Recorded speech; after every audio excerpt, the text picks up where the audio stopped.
Fort des pouvoirs spéciaux votés par l'Assemblée, Guy Mollet entend mener une politique de réforme qui ne soit pas séparée de l'effort militaire indispensable. Mendès France démissionne du gouvernement. Le front républicain élu en promettant la paix fait la guerre. Lacoste et le commandant en chef, le général Lorillot, veulent 400 000 hommes. Voilà déjà 70 000 rappelés. Une génération de jeunes Français apprend la guerre. Après la grande guerre du grand-père, la drôle de guerre du père, voici la sale guerre du fils. La guerre d'Algérie qui ne dira jamais son nom. Les Européens du bled sont impressionnés par ces renforts, par ce matériel. Cette fois, ils sont protégés. Les bidasses découvrent ce que sera leur vie pendant 28 ou 32 mois.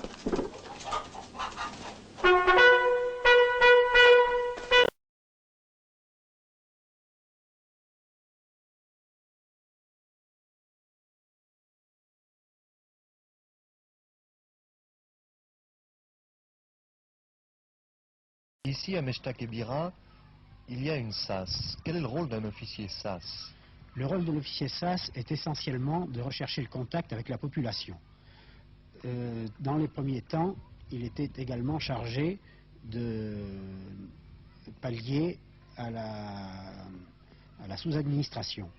Et actuellement, où il a été institué une commune de type classique, maintenant la SAS est chargée de soutien social des éléments déshérités de la population.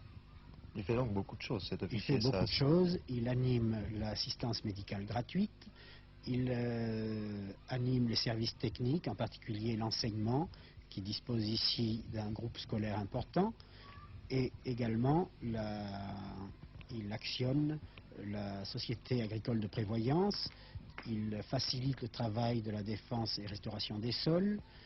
Il se trouve l'intermédiaire entre la population et les différents services techniques. Je vous remercie, mon parole.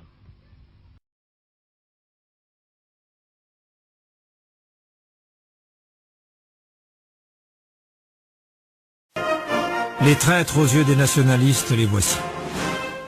Les musulmans pro-français, notables, maires, conseillers municipaux, mais pas seulement. Les habitants reçoivent des armes pour défendre leur village.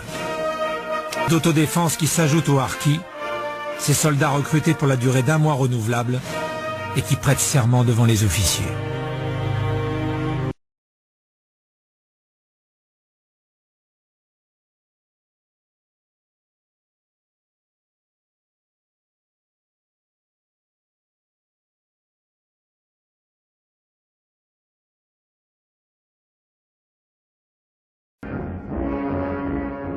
At the Sahara Proving Grounds near Ragan, France tests her second nuclear bomb.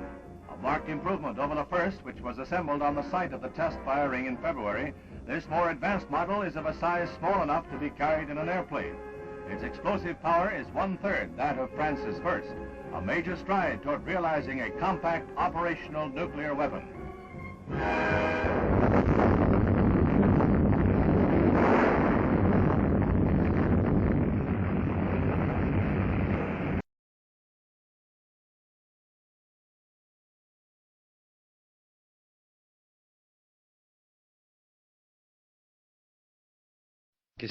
Qu'est-ce qui reste aujourd'hui de... Oui, mais enfin, encore une fois, torture, c'est un grand mot. Il faut savoir ce qu'il y a derrière, quoi. On emploie, aujourd'hui, on emploie torture pour ceci, pour cela, du coup de pied dans les fesses ou de la gifle au plus affreux sévices. Alors, il faudrait savoir, quoi. Hein.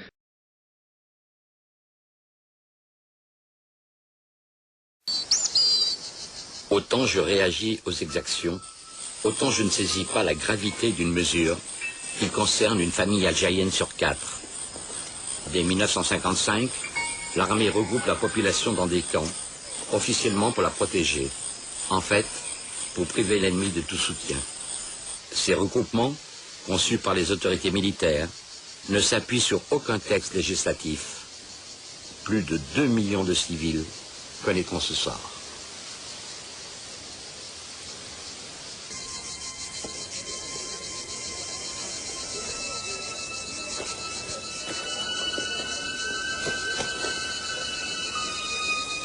Non seulement la France reste sourde à l'ONU, mais elle réintroduit un décret à abroger à la libération de Paris par de Gaulle la responsabilité collective.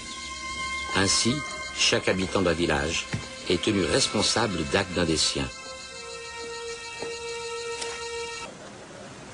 Les Algériens, considérés comme suspects, se trouvent internés sans jugement sur ordre du préfet.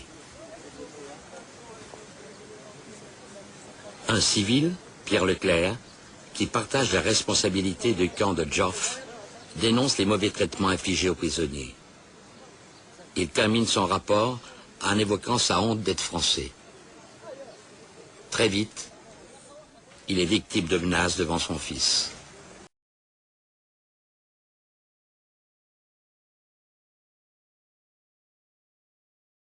Qu'est-ce qu'un village de regroupement? Un village de regroupement peut être, suivant le cas, un village où la population a été regroupée en raison de l'insécurité.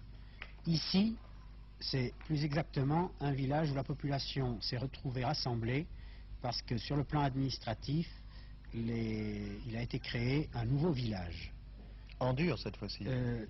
Avec une centaine de maisons en dur et le reste étant constitué par des gourbis du type traditionnel que les ressources en pierre de la région ont permis de faire de façon confortable.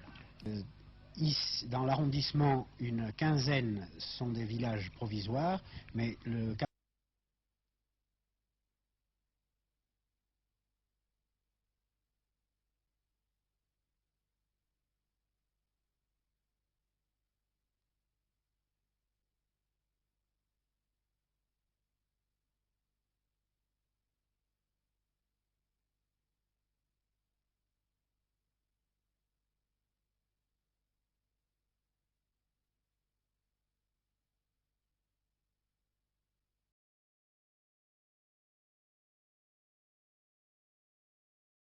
voyage, je pense, sur une carte. Je crois que c'est le plus simple, en effet, c'est de regarder une carte. Et vous voyez là, sur cette carte, la Méditerranée, la frontière entre la Tunisie et l'Algérie, en pointillé, et le barrage en gros traits. C'est ce barrage que nous avons suivi depuis la Méditerranée, c'est-à-dire depuis Beaune, jusqu'au désert, c'est-à-dire jusqu'à Négrine. Eh bien, ce barrage, nous allons maintenant le voir grâce à nos caméramens, grâce à Georges Pinchenier. Nous allons commencer le reportage en images. Alors, Georges Pinchenier, où sommes-nous? Ce fameux barrage, où commence-t-il exactement? Eh bien, à peine à quelques kilomètres de Beaune, et nous sommes naturellement au bord de la Méditerranée. Ça, c'est le kilomètre zéro du barrage qui fait 450 kilomètres en tout. Ça, c'est la tour du bord de mer. La Tunisie est loin de là? Oh, à 70 kilomètres à peu près. Voilà le kilomètre 1, et c'est une image qui a été prise, vous voyez, juste à côté du barrage électrifié. Et c'est ainsi pendant combien de kilomètres? 450, je viens de vous dire. Et vous avez... Écho en 2755, distance 9600. Gisement 2755, distance 9600. Artilleur, préparez un tir. Gisement 2655, distance 9100. Gisement 2655, distance 9100. Feu!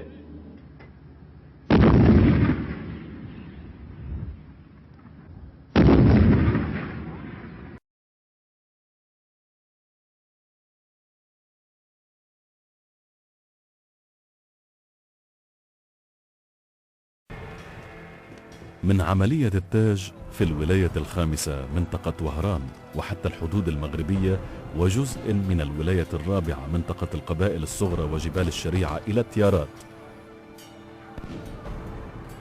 ثم عملية الحزام واستهدفت الولاية الرابعة وجزءا من السادسة منطقة الجنوب الصحراوي.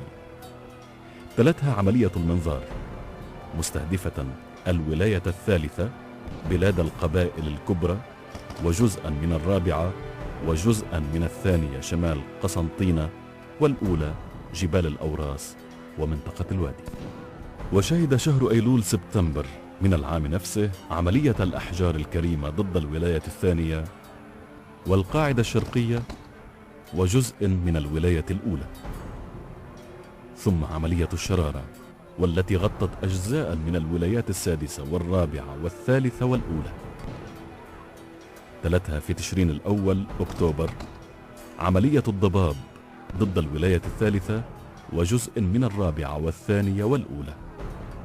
وفي عام 1960 استمرت تلك العمليات العسكرية الفرنسية الكبرى، وشهد شهر حزيران يونيو عملية اللهب ضد الولايتين السادسة والأولى، الصرصور في تموز يوليو ضد الرابعة والسادسة والخامسة، وفي تشرين الأول أكتوبر تعرضت الولاية الأولى لعملية المذرات، ثم شهدت الحدود الجزائرية التونسية عملية الماراثون.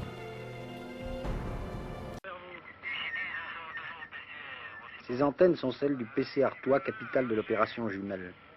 Elles se dressent sur l'un des plus hauts sommets de Kabylie, à 1700 mètres au-dessus de la vallée de la Soumam.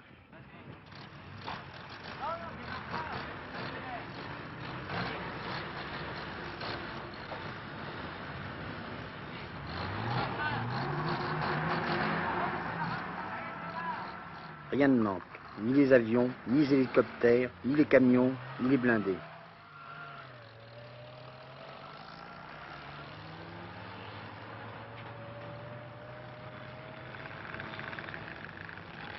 Rien ne manque, sauf les routes qu'il faut creuser au fur et à mesure.